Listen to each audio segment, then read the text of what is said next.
Hey guys, it's Stack here and welcome back to a brand new FIFA 19 video, and in today's video I'm going to be showing you the best ways to score in online games, and that's not just the cheesy goals like you're seeing on screen now. I mean just in general the best way to work out and actually get your team that winning, or even just to take the lead and actually hold out a game. So as you know, the main way of conceding goals on this game is the most disgusting, cheesy EA'd goals that you can possibly think of, deflections. But trust me, this right here is sweaty. If you get the chance to do it, why risk having the keeper save it? If you get the chance for a sweaty, I'm going to say right now, get it done. Get that easy goal, push your team into the lead, or get that equaliser. Doesn't matter how dirty the goal is. Now, for the first thing I need to say is first time finishing. You have to learn it. If you haven't learned it yet, I'd be amazed if you're even competing in weekend league. Everyone I go up against, the majority of goals I score and the majority of goals I concede are time finesse from outside the box. So this is something that you have to learn. It doesn't matter what type of player you're using.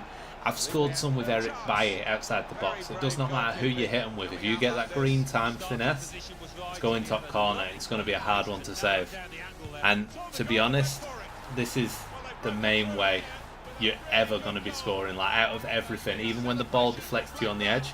But one thing you want to do, a lot of people take the ball and keep turning, but as you can see with these, hit it first time. There's something about first time shots on this game. Goalkeepers can't deal with it. It's like they're not ready for it. And if you bang it first time, a powerful finesse, it'll go in. Even if you have your back to goal, don't worry, just take one touch like you're seeing here. Just take one touch, turn and finesse with your second touch. So it's just a first touch shot basically. It's unstoppable. It's so hard to defend. You can't get your players in to tackle it and block it quick enough. And it's kind of taking the game by storm. It is the new way of scoring rather than the low driven on the last FIFA. So I mean, as you can see, I've got Hyunmin and Ibra scoring them, but to be honest, anyone can do it. So now on to probably my most used way of scoring at the moment. It's the La Croquette, I think it's called. And all it is an LB and do a ball roll to the side. And it's one of my favourite ways to beat a defender, give myself a bit of space to hit that finesse. And you can do it in tight spots, you can do it in the open, it doesn't matter. But I mean, I don't know what it is about this skill move. It's not hard to do. I think you do need a 4-star skilled player to pull this off, but you're going to make yourself so much space. And I mean, there you saw me do it with, I think, Ben Yedder outside the box to beat 2 defenders. I did it again, and then I played the pass to Hyunmin Son because it's just freed everyone up. But even like in the first clip where you see Tevez, he just does it. He's not really pressured, but the way I do it, because the defenders are coming to cut me off, as I cut on the outside of them, I can curl that ball around them, and that's what I like about it. It throws people off, and also people who move the goalkeepers, they can't always react to it. So it does help in creating space, but this is probably the most used skilled move on FIFA at the moment, and I'm pretty sure it's everyone's favourite.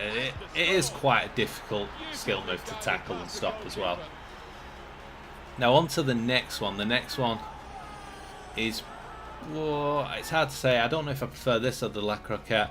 This is just, most players can do this. I'm not sure what start. I think you can do it with any player, but it's just a simple fake shot, and it's that little fake scoop turn. So you just do a fake shot aiming slightly off where you're facing, and depending on which direction you do it, you're going to do a quick little shimmy and you'll get a speed boost when you're doing it. This guy, if you use this skill move with anyone with high acceleration, you're beating the defender. It's such a good skill move. And I mean, even like you see Ibrahimovic on the ball there, that's the flashback Ibra. He's absolutely insane at it, and he's one of my favourites to actually be doing this skill with. So definitely try and learn this skill move as well. Then the next one, something that you can combine with all of these, is the LB skill dribble. And all this does is you slow down, you basically at a walking pace, and you hold the ball really tight to you. But if you're in a sprint and all of a sudden you got 3 defenders on you, hit the LB, make a sharp turn, all the defenders are either going to go past you or stop, and it's going to give you a space to either pass out or actually get shot by. And I mean, this one, I still haven't mastered it. Every now and then I keep doing it and my guy will do the step over thing and I'll lose the ball. But once I'm actually in the skill dribble, once I'm moving, you can't get the ball off me. All I do is just turn as soon as the player gets near me and play the ball. It's good for like when you're pushing up But yeah, it's just to create more space and maybe give the ball away. And then in this one, you can see another skill move that's probably worth learning. It's just simple step over. Everyone knows what you're going to be doing, but it's the final move there where you actually cut to the side that makes it hard to read. And it's literally just do 3 or 4 step overs and then hold to the side so you exit out that way. And it's so hard to tackle, and it's going to give you a chance to get a shot away. Now another skill move which is pretty good is the Berber spin. I wouldn't recommend it unless you're doing it on the edge outside the box, trying to work in across or maybe dribble in and cut in. But if you're using it in the box or anything like that, I don't know, I always seem to get blocked and tackled if I do it there. So for me, this is only used out wide on the wing. Now for the next one, my favourite type of cross in the game, and thank God it's still in this FIFA as well. Crossing, I do not win headers except for here, when you get your player right out wide, get as close to the byline it works best, and if you see that man at the back post doing LB cross, it'll go to him with a free header or a volley every single time, and the keepers can't save him unless they manually run the keeper to the ball. So then finally, that's the main thing. This is a great way of scoring. A lot of good players now are learning how to move the keeper to block shots. For instance, when you're outside the box, like that. I was actually going to smash it to the left post because I expected him to stay there and stop the finesse.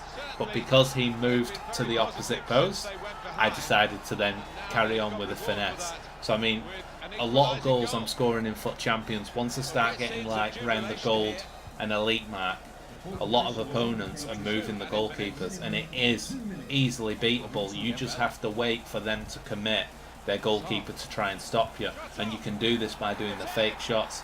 Make them think that you're going to hit the finesse. They'll straight away put their man on their back post, and then you can just rocket one at that near post, and it's unstoppable. As soon as they commit the keeper, you should be able to score quite an easy goal. So to me, I do move the goalkeeper, but only when I'm 100% sure. I do get caught out, but not much, because I don't actually move the keeper unless it's a finesse, but like shot coming in from outside the box that I can't get my defender to. If I cannot manually control the defender to block or try and tackle, then I'll move the keeper. Otherwise, he's on his own. I don't trust myself to move the keeper, and then he'll end up going the wrong way. So to me, it is an effective thing to learn moving the keeper, but I just want to keep him there, and hopefully he'll do the job for me.